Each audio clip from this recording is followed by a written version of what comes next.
Ovaj Božić, kao i mnoge prethodne, mnoga će djeca provesti bez roditelja. Za djecu koja su ostala bez oba roditelja godinama brine i pomaže humanitarna akcija Korak u život.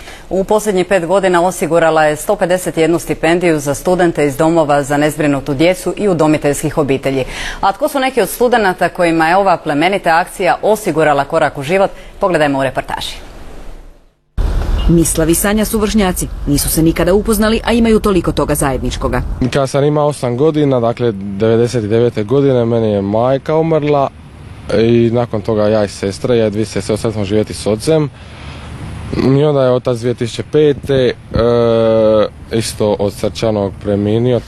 Sanjina je priča vrlo slična, i ona je prvo ostala bez majke, a potom i bez oca. Živim s bratom, pa naravno da nije lagano, teško je, uvijek je bolje kad je neko uz tebe, ali evo, sva sreća pa je brat tu, tako da smo nas dvoje nekako zajedno uspjeli.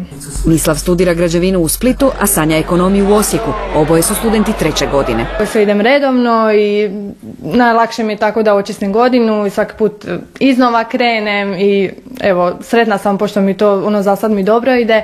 Mislav i Sanja stipendisti su humanitarne akcije Korak u život. Bio sam sritan, oma sam svima rekao, dobio sam stipendiju.